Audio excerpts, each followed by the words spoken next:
And how do you know your partner is the one? You wouldn't know. That's why he goes to the woman to propose. The woman says yes, right there and then. So he said that took him aback because, Uncle, how do you find the one? And how do you know your partner is the one? You wouldn't know. That's the answer, the truthful answer. I know cases where people said, I dreamt about it. I know cases where people said there was a prophecy about it. Okay. I know that there are special people out there. I'm speaking for me as an ordinary person. We ordinary people, no angel speaks to us about this is the one, marry her. It doesn't happen. Those for whom it happens, praise the Lord. May you continue to have that favor from God. But some of us, we pray. And then we realize that I didn't want to hear you here. Why you don't find one? So we begin now to put a few things down and say, So I'm not speaking to those who can dream. And they will tell you, every dream I have, it comes to pass. I'm not talking about those who have prophecies telling them what to do. I celebrate you. Look, I am not denying this. I have been around long enough to see how some of these things work. One of the men who became my mentors, who also became the chairman of the Church of Pentecost, he wrote a book. And in the book, he narrated how he chose his wife.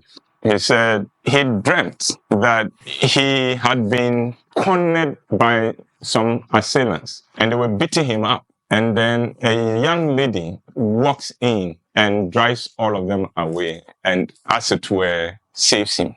And then when he woke up, he knew this is the woman to marry. So he goes to the woman to propose. The woman says yes, right there and then. So he said that took him aback because women normally would say, okay, let me go and pray about it. Let me think about it. But this woman said yes, straight away. So he questioned that and said, you said yes? He said, yeah. He said, a week before you came to propose to me, God showed me that you're the man I'm going to marry. So you just walked into God's will, as it were. His marriage worked incredibly well. That's not my case.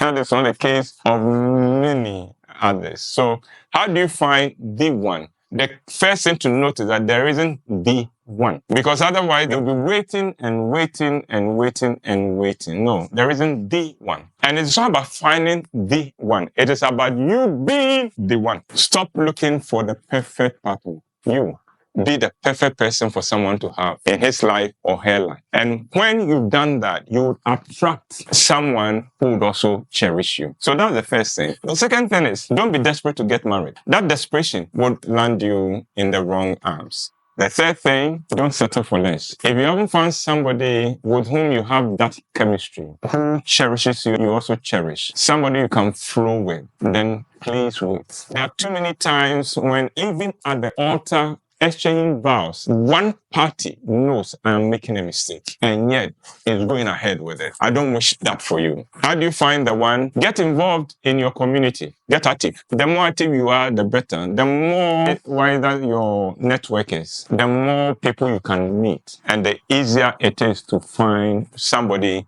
or to make a choice. When you are in a very small tool, if you are in a small network, if you are in a small church, and all your activities in that small church, and you are meeting only 5 people every day, and out of the 5, 4 are married, and the other person is a useless person, sorry to say, then you are going to be in difficulty. So attend social events, get active in church, but don't get carried away by people you meet in church, because there are people who also go to church to trap good people in church.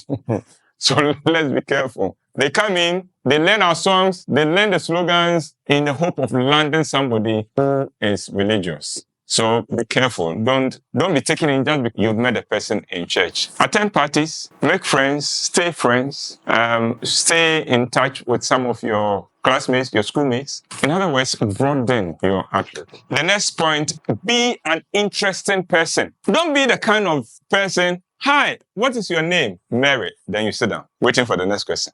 Oh, Mary, what do you do? I work with Roverman. Then you sit down. No, you are not an interesting person. Oh, hi, what's your name? I'm Mary. What about you? What's your name? Let's get a conversation going. Learn how to chat. Be interesting. Then you would attract people. Even for a brief moment, they will remember you. They'll remember the conversation they had with you. Let your interest be wide. So don't be Bible, Bible, Bible, Bible, Bible, Bible, Bible. This is coming from a man who holds a Bible. When we were growing up, there were brothers and they wear the dresses that are out of fashion. I did that. Their hairs were bushy. They would visit the sisters, and all they want to talk about is, what did you have for your quiet time? Or what did you think pastor's sermon? No, when you do that, you create a burden for the person you have even gone to visit. Then at that point, they are looking for ways of disposing of you. But there are also people who enter the home, everybody gets excited because they know this guy is going to we're going to have a good chat because it's interesting. So be interesting. Be interesting. Oh, I want to say it again. Don't be desperate to get married. It is okay not to be married. And don't expect every relationship to end in marriage, because this also will drive good prospects away from you. So we go on a date, 2 dates, then your question comes, so when are you going to see my people? Oh, he will run away. Not every relationship would end in marriage, and that is fine. Just build a relationship. Get to know people. And if it goes further, fine. If it doesn't, don't curse anybody. Just move on and enjoy your life and have fun. So how do you find the one? Be the one. And you would attract the one. Kindly subscribe to my channel and click on the bell button. Thank you.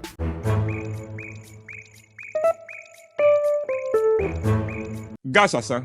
Buy gas, buy gas, buy gas. 2 days running, he's not bought gas. Of course, you give him wahala, and then the next time, you go and buy the gas yourself. So, Dede, let's do the next question. Uncle, my husband likes to spend on people outside the home, while there are a lot of things that need financing at home, which he doesn't prioritize. How do I get him to prioritize our needs? I have communicated about this to him, but nothing seems to work. Most of the time, when I get tired of asking, I just save money and deal with it myself. I am a very supportive wife too, Uncle. I work and contribute a lot to the financing of the house. Sometimes I feel he's taking advantage of me, knowing that eventually I will fund it myself. How do I get him to be more responsible? There are 2 angles to this situation. There's a case of outside gentility home crime. This is where a man is out there, everybody is praising him for his generosity, his kindness, sensitivity, and all that. But at home, he's not delivering on his duties and responsibilities. Then there is also the case of a wife who is not giving. And so even the little that the husband gives is a problem for her, and then she will magnify it and make it into a big issue. Which one this is, I'm not too sure. So let's deal with the principles. I'm glad that you are a supportive woman, which means that you have resources of your own.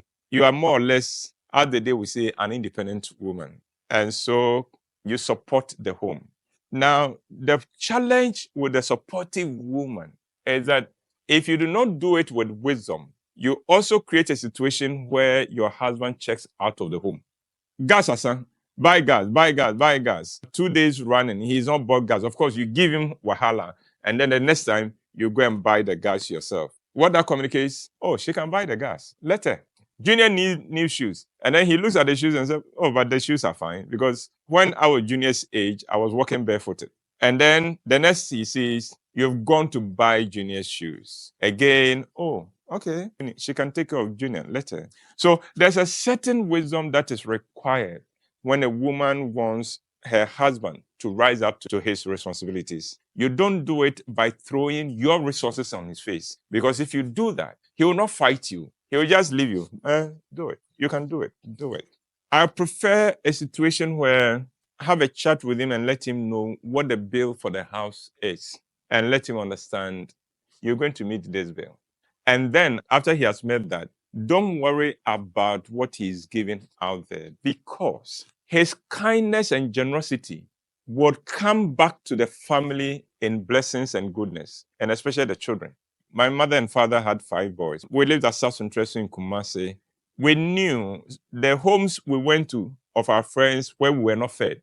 But in my mother's case, whenever any of our friends came home with us, she would feed the person. And it used to annoy us. And quite often, the food she gives to them is at the expense of our food. We know our portions, and we know when our portions have been adjusted. So I remember one day we protested to her and said, "Mom, no, you can't give food to everybody." And this was what my mom said. "Kobina, I am doing this because I do not know where life will take you, my children, in future. And so I am being a mother to other people's children so that wherever you and your brothers find yourselves, God will raise mothers for you." Generosity and kindness has a way of coming back to us. And so, yes, there are challenges at home, but you are there. You are meeting the need. These people may not have anybody to help. So if he's helping, let him. But find a way to let him know the electricity bill for a month is this one. At the end of the month, scratching, let me have that. And the children's school fees is this amount. They would open next week. Scratching, let me have it. The rent is this amount. So you get him to meet his obligations in the house.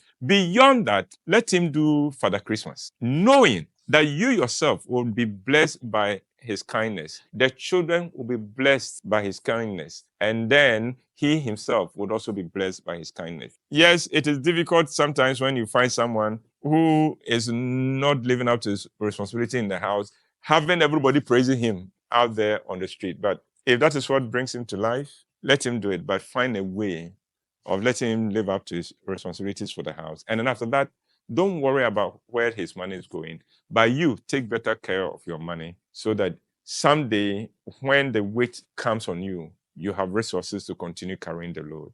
Kindly subscribe to my channel and click on the bell button. Thank you.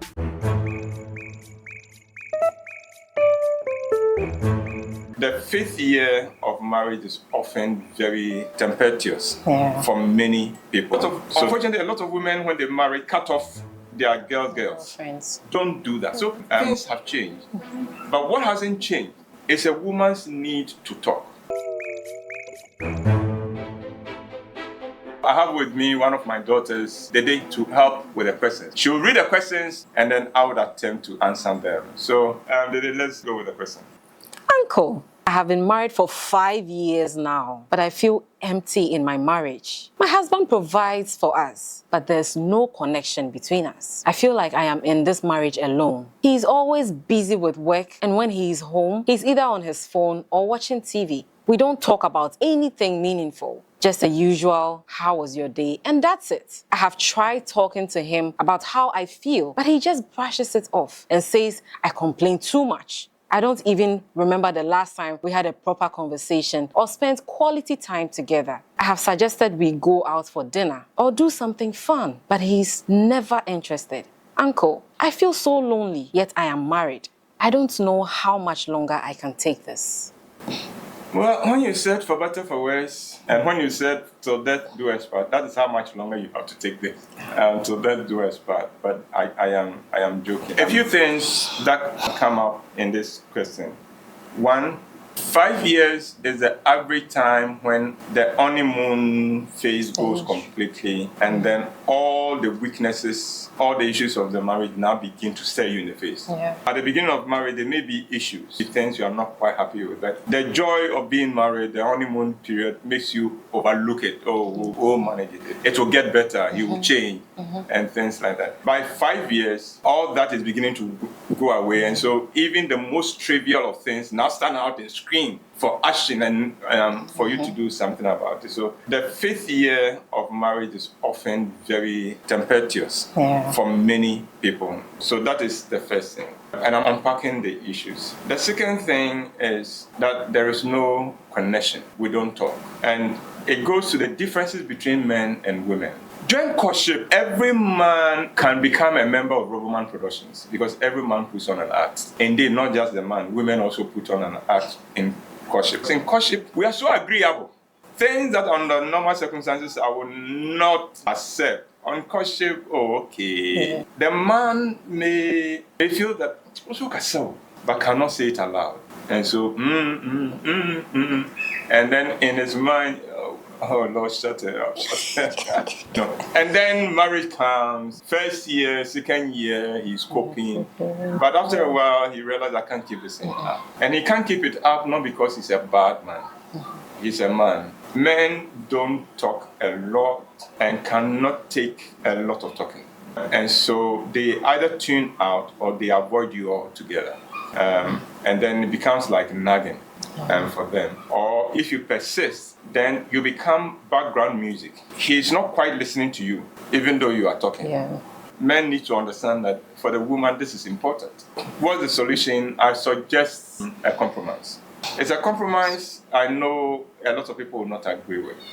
But I believe it will help marriages if the woman understands that my husband will become the most significant person in my life, he'll become the most important person in my life, he'll become my pillar in my life, but he cannot be my best friend. So build a relationship with a woman. Unfortunately, a lot of women, when they marry, cut off their girls. Friends. Don't do that. My father's generation did not have to chat with their wives. So my father's generation and the generation before them, if you went to a typical traditional home, the women are in the corner. The man and his friends in the corner. There is no bonding. When they get up, they are going to sleep. But if they are out there, the woman is in the corner with her sisters, her aunties, her friends. They are in the corner. He is either in a corner with his friends, or he's at the junction playing draft, or he's at the bar getting drunk. It was never a requirement because the social structure there was so that a woman could have her need for bonding, her need for connection fulfilled by all the people around her. My mother's generation did not have to nurse their children themselves. There were all kinds of hands to help you do that. Now, with the modern generation, when you give birth, you may have to learn to take care of the baby yourself because the grandma of yesterday was home. The grandma of today has a career of her own. She has no time to come and live with you and raise the child. So things have changed. But what hasn't changed is a woman's need to talk, to connect, to communicate, to vent. Because sometimes women think and process through issues by talking about it. The more, as they are talking, they are putting things in perspective. And that is what, when there's an issue and they cannot have the opportunity to talk, it's almost as if they are being oppressed. It sits on them. They can't get past that issue till they have spoken about it. So my recommendation, my compromise is this. You say you have a good man. He provides well. Great. Have news headlines with him. In the news today, Okay, done. Then call your friend. Hey, Ajua, are you okay? Can we talk? Yeah, let's talk. Okay, 40 minutes, 1 hour, 2 hours. It helps. It does. You know, it helps. You have been able to get it off your chest. You feel a little bit lighter. You can then communicate with your man easier. And you are not communicating from a point of urgency and stress. You have this stress, whatever. So you can say, Kojo. Say it didn't come. You know, as again. Now, if you don't talk to me, who do I talk to? So that is what I suggest. The differences between men and women, they should serve a marriage, but they could also work against marriage. It would be nice if the man could listen to you, but trust me, he doesn't have it. A day or two, a year, beyond that, he's dying inside. I know a man who dated a girl who talks. She can call you and talk for 45 minutes without your contribution. Wow. Once she calls you, whatever it is she has decided to tell you, and she rattles, and then she finds this boy and she thinks, oh, this boy gets me, because the boy will listen. What she didn't know the boy was doing, when the boy got to know her communication style, was that, oh, hi, then she goes, then he goes to do whatever it is he's doing, then he comes back about 10 minutes later, you don't say, really? Then puts it down and goes to do Wow. While the girl felt that the boy was with her all the time, no. No. Because he's a man, he can't handle it. Wow. So nurture your girls. And of course, if there's any girl who is toxic to you, cut her off. Or if you are blessed to have a sister who is like a friend, then you are in the best place. They can talk about anything and everything. Then you are blessed. Yeah. Keep that, nurture it. And then when he has slept, call your sister, friend. call your friend, and then chat. In my wife's case, she and her friend always can talk and sleep, but the phone is on. And yet, when they wake up, they can continue from exactly where they left off. Women are magic. Kindly subscribe to my channel and click on the bell button. Thank you.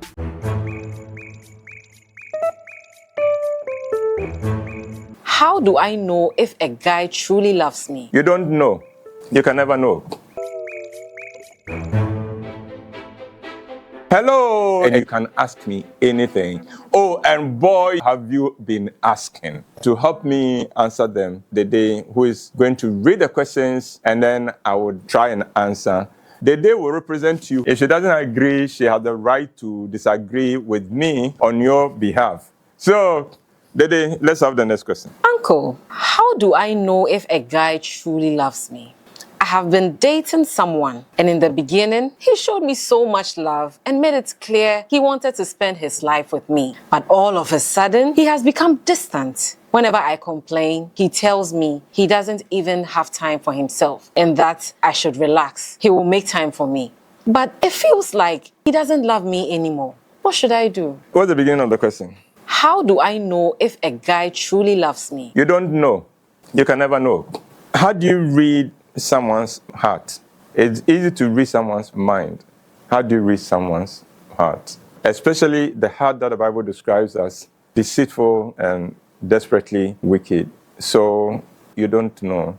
Being in a love relationship is an act of faith and an act of risk. And you've got to be willing to take it. You don't take it, you'll never find out. But then it helps if there are certain things that you can count on in the relationship. Then you know, okay, I'm moving in the right direction. Now, the other part of it is that the beginning of the relationship was good. And then, as she put it, all of a sudden, and I beg to suggest, it could not be all of a sudden. Because you see, we all make that mistake when the relationship is new. There are things you are not happy with, but you don't speak about it. But it's eating you. And I don't want him to think I'm trouble. I think I can cope with it. Then you realize, but the thing too is eating me. Quite often, unfortunately, what happens is, before you realize, you've been in this relationship for 2-3 years. And now if you ever attempt to raise it, it's like, oh, why are you complaining now? And so then it becomes a very different matter. So there might have been triggers that gradually built up, and then he withdrew or decided, I'm going to stop this. One of it is lack of appreciation. The boy at the beginning sacrifices. The boy at the beginning, he makes himself a fool for you. Comes to pick you to work, and when he comes, you are not ready, so he has to wait for you. And then when you are ready, you sit in the car, and then he drives you to the office. And then on the way, you choose whether you will lighten the load for the ride or not, because he didn't even call you last night before he slept into Buffalo. So even though he has come all the way to pick you, you won't talk to him because you are mad with him and things like that. Now, in his mind, I must be a fool that I leave my home to come and pick you, and you give me a cold treatment in the car. Oh, okay. Or you pick up an issue with him in the saying, and he says something, and then it becomes a fight. And then because of that, the whole ride is tense and things like that. That's painful.